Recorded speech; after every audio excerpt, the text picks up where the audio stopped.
Hello friends, कक्षा 10वीं NCERT book कक्षा 10वीं के सभी विद्यार्थियों का स्वागत है। हम इस वीडियो में प्रश्नावली 3.1 को संपूर्ण हल करेंगे। आइए इसका सलूशन देख लेते हैं। इससे पहले आप सभी बच्चों से रिक्वेस्ट है, कृपया करके हमारे चैनल को सब्सक्राइब करें, शेयर करें अपने दोस्त लोगों को, ताकि वो उन लोगों को भी इसका लाभ मिल सके। आइए पहले का सलूशन देख लेते हैं। पहला क्वेश्चन है, निम्न समस्याओं में रैखिक समीकरण के लिए युग्म बनाइए और उनकी ग्राफी विधि से हल कीजिए। जिसमें से पहला है, कक्षा 10 के 10 विद्यार्थियों ने एक गणित की पहली प्रतियोगिता में भाग लिया। यदि लड़कियों की संख्या लड़कों की संख्या से 4 अधिक हो तो प्रतियोगिता में भाग लिए लड़कों लड़कियों की संख्या ज्ञात करना है। आइए इसका सोल्यूशन देख लेते हैं। कक्षा 10 के 10 विद्यार्थियों ने सबसे पहले लड़के और लड़कियों की संख्या दी है, तो हम लिख लेंगे, क्या लिखेंगे माना। कक्षा 10 के 10 विद्यार्थियों ने एक गणित की पहली प्रतियोगिता में भाग लिया। यदि लड़कियों की संख्या लड़कों की संख्या 4 है तो लिखेंगे माना लड़कियों की संख्या। क्या लिखेंगे? माना लड़कियों की संख्या। माना लड़कियों की संख्या बराबर x। कितनी है लड़कियों की संख्या? तो लिखेंगे माना लड़कियों की संख्या बराबर x, और इसे लिख लेंगे वाह लड़कों की संख्या। क्या लिख लेंगे बच्चों? वाह लड़कों की संख्या। तो लड़कों की संख्या कितनी है? तो लड़कों की संख्या है बराबर y। अब यहाँ क्या लिख लेंगे? तो यहाँ लिख लेंगे प्रश्नानुसार। प्रश्नानुसार आप देख पा रहे हैं क्या दिया है प्रश्नानुसार। कक्षा 10 के 10 विद्यार्थियों के कुल विद्यार्थियों की संख्या। प्रश्नानुसार क्या दिया हुआ है? प्रश्नानुसार हमारा दिया हुआ है कुल विद्यार्थियों की संख्या। तो लिख लेंगे कुल विद्यार्थी बराबर कितने हैं? 10। तो यानी x प्लस वाई बराबर क्या हो जाएगा? 10 हो जाएगा, और यही हमारा समीकरण 1 हो जाएगा। और पुनः प्रश्नानुसार लगा लेंगे। क्या कर लेंगे? पुनः प्रश्नानुसार में क्या दिया है? पुनः प्रश्नानुसार में दिया है लड़कियों की संख्या बराबर लड़कों की संख्या प्लस 4। यानी लड़कों की संख्या लड़कियों की संख्या से 4 अधिक है, तो हम लिख लेंगे लड़कियों की संख्या। क्या लिख लेंगे? हम लिख लेंगे लड़कियों की संख्या बराबर लड़कों की संख्या। लड़कियों की संख्या बराबर लड़कों की संख्या प्लस 4। 4 अधिक है तो 4 को क्या कर लेंगे? जोड़ लेंगे। लड़कियों की संख्या कितनी है? x बराबर लड़कों की संख्या y प्लस 4। प्लस का y इधर आएगा, माइनस का हो जाएगा बराबर 4। ये समीकरण 2 हो जाएगा बच्चों। हमारा क्या हो जाएगा? समीकरण 2। और हम क्या करेंगे? और अब हम समीकरण 1 को लेंगे। क्या करेंगे? हम समीकरण 1 को लेंगे। तो समीकरण 1 से क्या लिख लेंगे? हम लिख लेंगे समीकरण 1 से। समीकरण 1 क्या था हमारा? x प्लस वाई बराबर 10। समीकरण 1 x प्लस वाई बराबर 10। तो इधर मान लीजिए x की वैल्यू निकालना है, तो 10 माइनस वाई लिख लेंगे, और हम y की जगह वैल्यू पुट करके x की वैल्यू निकाला करेंगे। तो हम अभी लिखेंगे y बराबर 5 रखने पर। y बराबर क्या कर रहे हैं? तो y बराबर 5 रखने पर इधर x बराबर 10 माइनस 5, तो x बराबर कितना आ जाएगा हमारा? 5 आ जाएगा। तो इधर आप देखें कि x बराबर कितना आ गया? 5। और इस बार हम क्या करते हैं कि इस बार हम y बराबर 4 ले लेते हैं। तो y बराबर 4 रखने पर हम हर बार इसी समीकरण में रखेंगे कि x बराबर 10 माइनस वाई इस वाले समीकरण में। तो x बराबर 10 माइनस वाई की जगह क्या लिख देंगे? 4। तो x बराबर क्या आ जाएगा हमारा? 6। तो x बराबर हमारा आ जाएगा 6। और इस बार क्या करते हैं? हम y बराबर 3 रखते हैं। तो y बराबर 3 रखने पर हर बार बच्चों हम मान कहाँ रख रहे हैं? तो हम इसमें मान रख रहे हैं x बराबर 10 माइनस वाई में। तो इधर क्या करेंगे?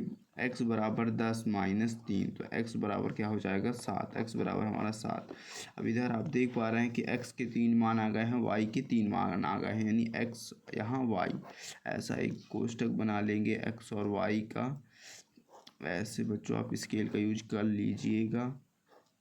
तो पहली बार देखिए x की वैल्यू कितनी आई है? पहली बार 5, तो x यहाँ लिख देंगे 5। दूसरी बार x की वैल्यू कितनी आई है? 6, तो यहाँ लिख देंगे 6। तीसरी बार x की वैल्यू 7, तो यहाँ लिख देंगे 7। y की वैल्यू देखिए, पहली बार हम कितना लिए? तो y की वैल्यू हम पहली बार 5 लिए हैं, तो यहाँ कितना आ जाएगा? 5। और इधर देखिए y की वैल्यू दूसरी बार कितनी लिए हैं? 4, तो यहाँ आ जाएगा 4। और y की वैल्यू तीसरी बार कितनी लिए हैं? 3, तो यहाँ आ जाएगा 3। समीकरण 2 से है x माइनस वाई बराबर 4, तो इधर x को क्या करेंगे, अकेला माइनस को y बराबर को उधर भेज देंगे तो क्या हो जाएगा प्लस का, x बराबर 4 प्लस वाई। अब इधर क्या करेंगे बच्चों, y का मान रखेंगे, तो y बराबर मान लीजिए हम इस बार 1 रखते हैं, तो y बराबर 1 रखने पर y बराबर क्या करते हैं, तो y बराबर 1 रखने पर तो x बराबर हो जाएगा 4 प्लस 1, x बराबर 4 1 5 हो जाएगा। तो x की वैल्यू कितनी आ जाएगी, x की वैल्यू यहाँ 5 आ जाएगी। अब इस बार दूसरी बार क्या करते हैं कि y का मान हम 2 रख देते हैं, मान लीजिए y का मान 2 रखने पर, हर बार बच्चों हम इसी समीकरण में रखेंगे, y का मान 2 रखने पर x बराबर 4 प्लस 2, यानी x बराबर 4 2 6, x का मान कितना आ जाएगा, तो x का मान यहाँ पे 6 आ जाएगा। और इस बार क्या करते हैं, y का मान 3 रखते हैं, तो y बराबर 3 रखने पर y का मान 3 रख देते हैं, तो x बराबर क्या होगा, तो x बराबर 4 प्लस y की जगह क्या रख देंगे 3, तो x बराबर 4 3 7, तो x का मान क्या हो जाएगा 7 आ जाएगा। और यहाँ पे अब वो बना लेंगे x और y के जो हम आर्य द्वारा मान निकाले गए हैं। आप इसे बच्चों स्केल से बना लीजिएगा। x की जगह क्या लिख लेंगे, देखिए x बराबर क्या आया है, पहली बार 5 तो 5 लिख लेंगे, और x बराबर यहाँ पे क्या आया है बच्चों दूसरी बार, तो x बराबर दूसरी बार 6 आया है तो यहाँ 6, और x तीसरी बार तो यहाँ 7 आया है तो 7। y पहली बार हम कितना लिए, तो y बराबर 1 रखे हैं तो यहाँ पे 1 आ जाएगा, और दूसरी बार y का मान कितना रखे हैं 2, तो यहाँ पे 2 आ जाएगा, और तीसरी बार y का मान हमने 3 रखा है तो 3 रखा है। आप देख पा रहे हैं बच्चों कि यहाँ 7 और 3 है, और पहले वाले में भी जिसको हम सॉल्व किए थे यहाँ भी 7 और 3 है, यहाँ भी 7 और 3 है, यानी ये क्या है दोनों में कॉमन है। तो अब हम इधर क्या लिख देंगे, तो अब हम इधर लिख देंगे बच्चों, अगर यदि आप हिंदी लिखेंगे तो लिख देंगे ग्राफीय विधि, क्या लिख देंगे ग्राफीय विधि, अरे यार रुकनी तरह दिखान देखा, यहाँ लिख देंगे ग्राफी विधि से हल, ग्राफी विधि से हल के लिए, ग्राफी विधि से हल के लिए हम जब बने ग्राफ को, हम जब बने ग्राफ को देखते हैं, हम जब बने ग्राफ को देखते हैं तो पाते हैं कि बिंदु, क्या पाते हैं कि बिंदु 7 3, देख पा रहे हैं आप दोनों समीकरणों में जो 7 3 दिए गए समीकरण, दिए गए समीकरण के लिए प्रतिच्छेदन बिंदु, क्या बच्चों प्रतिच्छेदन बिंदु है, क्या है प्रतिच्छेदन बिंदु हैं, जो कि रैखिक समीकरण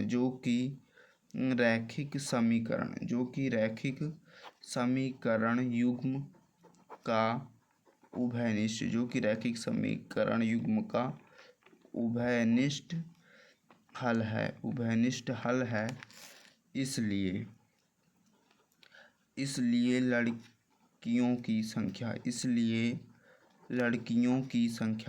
लड़कियों की संख्या बराबर 7 और लड़कों की संख्या बराबर 3 होगी, और लड़कों की संख्या बराबर 3 होगी। फाइनली बच्चों पहला सॉल्व हो गया। दूसरे का सल्यूशन देख लेते हैं। दूसरा क्या है, 5 पेंसिल तथा 7 कलमों का कुल मूल्य ₹50 है, जबकि 7 पेंसिल तथा 5 कलमों का कुल मूल्य ₹46 है। एक पेंसिल का मूल्य तथा एक कलम का मूल्य ज्ञात कीजिए। आइए इसका सल्यूशन देख लेते हैं। क्या लिखेंगे, दूसरे में लिख लेंगे माना एक पेंसिल, क्या लिख लेंगे बच्चों, दूसरे का सल्यूशन हम लिख लेंगे माना एक पेंसिल का मूल्य, क्या लिख लेंगे माना एक पेंसिल का मूल्य बराबर x रुपये है, कितना है तो x रुपये है। और इसी प्रकार से लिख लेंगे वह एक कलम, क्या लिख लेंगे वह एक कलम का मूल्य, वह एक कलम का मूल्य कितना है, तो वह एक कलम का मूल्य y रुपये है। प्रश्नानुसार बच्चों क्या दिया है, हमारे प्रश्न में दिया हुआ है प्रश्नानुसार कि 5 पेंसिल तथा 7 कलमों का मूल्य ₹50 है, तो हम क्या करेंगे 5 पेंसिल यानी 5x, 7 कलम यानी 7y, मूल्य कितना है ₹50 है, तो बराबर 50 समीकरण यही क्या हो जाएगा 1। और इसी प्रकार हम क्या करेंगे, इसी प्रकार हम पुनः प्रश्नानुसार का यूज करेंगे। किसका, पुनः प्रश्नानुसार। दूसरी बार क्या है बच्चों, दूसरी बार है 7 पेंसिल तथा 5 कलमों का मूल्य, 7 पेंसिल यानी 7x और 5 कलम यानी 5y, उनका मूल्य बराबर कितना है, तो ₹46 है, तो बराबर 46 समीकरण 2। अब हम क्या करेंगे बच्चों, समीकरण 1 लेंगे जैसा पहले में किए थे, सेम उसी प्रकार इसे भी सॉल्व करेंगे। समीकरण 1 से, समीकरण 1 में क्या है 5x प्लस 7y बराबर 50, और इधर क्या करेंगे x को अकेला करके y को उधर भेज देंगे, यानी 5x बराबर क्या हो जाएगा 50, प्लस का 7y है बराबर किस साइड आएगा, तो ऋण का 7y हो जाएगा। गुणे में 5 है बच्चों, इधर आके काहे में हो जाएगा, ये भाग में हो जाएगा, तो बटे में 5 हो जाएगा। और इधर हम क्या किया करेंगे, हम इधर y की वैल्यू रखा करेंगे, तो x की वैल्यू हर बार निकला करेगी। तो हम क्या करते हैं, y की वैल्यू इस बार 5 रखते हैं। y बराबर 5 रखने पर y बराबर क्या करते हैं बच्चों, तो y बराबर 5 रखने पर तो x बराबर 50 माइनस 7 गुणे 5 रख देंगे बटे में 5, तो x बराबर क्या हो जाएगा 50 माइनस 5 सत्ते 35 बटे में 5, इनका घटाएंगे तो 15 बटे 5 यानी 5 तिहाई 15। x की वैल्यू कितनी हो जाएगी, तो x की वैल्यू इधर हमारी आ चुकी है 3। और फिर क्या करेंगे, इसके बाद y की वैल्यू यदि हम शून्य रखते हैं, तो y बराबर शून्य रखने पर, y बराबर क्या रखते हैं बच्चों, शून्य रखने पर, तो y की वैल्यू हर हम किस में रखेंगे, इसमें 50, x बराबर 50 माइनस 7 y बराबर 50, तो x बराबर क्या लिखेंगे 50 माइनस 7 गुणे y की जगह क्या लिख देंगे बच्चों शून्य, टोटल के बटे क्या था 5, इनका जब भाग देंगे तो 50, ये 0 बन गया बटे में 5, यानी इधर क्या आया 10, यानी x की वैल्यू कितनी आई है बच्चों, तो x की वैल्यू आई है 10, x की वैल्यू 10 आई है, तो यहाँ क्या लिख देंगे x की वैल्यू 10। और यहाँ क्या करेंगे, y बराबर इस बार 10 रख रहे हैं, y बराबर 10 रखने पर x बराबर 50 माइनस 7 वाई बटे में 5, तो x बराबर 50 माइनस 7 वाई की जगह क्या रख देंगे बच्चों 10 बटे में 5, तो x बराबर 50 माइनस 10 दाम 70 बटे में 5, ये घटाएंगे बच्चों तो ये ऋण का 20 आ जाएगा बटे में 5, भाग देंगे तो x बराबर 5 को 20, ऋण का ये 4 आ जाएगा। इस प्रकार ये देखा बच्चों आपने कि x और y के हमने क्या निकाले हैं मान, तो यहाँ x और y के मान निकाले हैं, और इन्हीं को अब हम क्या करेंगे इस तरह बना लेंगे। x की वैल्यू क्या क्या रखे हैं, आई है हमारी 3 आई है, 10 आई है और ऋण 4 आई है, y की वैल्यू हमारी 5 आई है, 0 आई है और 10, ये चीज़ हमने रखा है 5 0 10, तो ये हमारी वैल्यू हमें मिल गई है। और हम अभी यही क्या लिख देंगे बच्चों, यही लिख देंगे हम ग्राफीय विधि से, ग्राफीय विधि से हल, ग्राफीय विधि से हल के लिए, ग्राफीय विधि से आप देख पा रहे हैं बच्चों कि 3 5 दोनों में होगा, एक्स वाई यहाँ भी है और इस वाले में भी 3 5 होगा, एक्स वाई के जहाँ मान रख, सॉरी बच्चों अभी समीकरण 1 हुआ है, समीकरण इसी प्रकार से किसको 2 को सॉल्व करेंगे, जो कि समीकरण हमारा 2 क्या था, समीकरण 2 है हमारा 7x प्लस 5y बराबर 46, इधर भी 7x प्लस का 5y है, इधर आके क्या हो जाएगा माइनस का 5y, गुणे में 7 है, इधर आके क्या में हो जाएगा बच्चों, तो इधर आके भाग में हो जाएगा, तो ये भाग में हो गया 7, और इधर अब क्या किया करेंगे y की वैल्यू रखेंगे तो x की वैल्यू हमें मिलती जाएंगी, तो y की वैल्यू हम क्या रखते हैं, तो y की वैल्यू हम सबसे पहले रखते हैं ऋण 2, तो y बराबर ऋण 2 रखने पर, y बराबर ऋण 2 रखने पर तो x बराबर 46 माइनस 5 गुणे ऋण 2 बटे में 7, 46 माइनस माइनस प्लस 5 दूनी 10 बटे में 7, 56 बटे 7, 7 8 56, तो x की वैल्यू 8 आ गई, तो हम x बराबर क्या लिख देंगे 8 रख देंगे।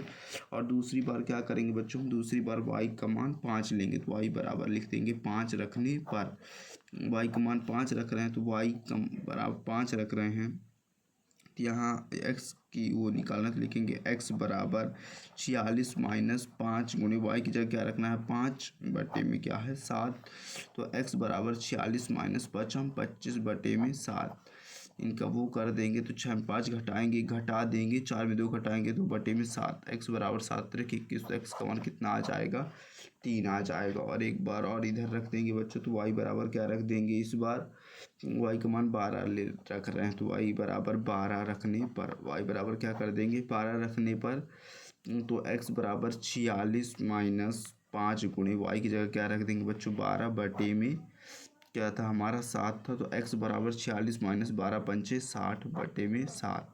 x बराबर यहाँ 6 वो 10 में 6 घटाएंगे बच्चों 4 आ जाएगा, बड़ा नंबर माइनस तो माइनस, ये 5 में 4 घटाएंगे 1 14 बटे में 7, तो x बराबर आ जाएगा -2। ये हमारे आ गए वैल्यू। और हम इधर क्या करेंगे, x और y की वैल्यू बच्चों इधर हम जो लिए हैं, जो हमारी वैल्यू आई है उनको हम रख लेंगे। x की वैल्यू क्या लिए हैं 8 आई है, 3 आई है और -2 आई है। -2 हमने y की वैल्यू रखा है, दूसरी बार 5 रखा है और तीसरी बार 12 रखा है। और अब हम अतः में क्या लिख देंगे बच्चों, तो हम लिख देंगे ग्राफीय विधि। क्या लिख देंगे, ग्राफीय विधि से हल। ग्राफीय विधि से हल के लिए, ग्राफीय विधि से हल के लिए हम जब बने ग्राफ को देखते हैं, ग्राफ को देखते हैं तो पाते हैं कि बिंदु, क्या पाते हैं कि बिंदु, देख पा रहे हैं बच्चों यहाँ 3 5 है और समीकरण 1 में भी 3 5 है, तो ये चीज़ कॉमन हो गई दोनों में, तो हम लिख देंगे पाते हैं कि बिंदु 3 5 दिए गए समीकरण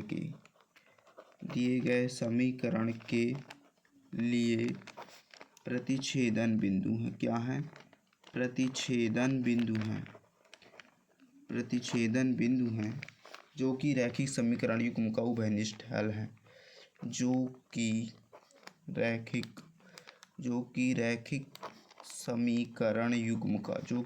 समीकरण युग्म का उभयनिष्ठ हल है। क्या है बच्चों, उभयनिष्ठ हल हैं। आप सभी से रिक्वेस्ट है कृपया करके सब्सक्राइब करें, अपने दोस्त लोगों को भी शेयर कर दें ताकि वो भी इसका लाभ ले सकें।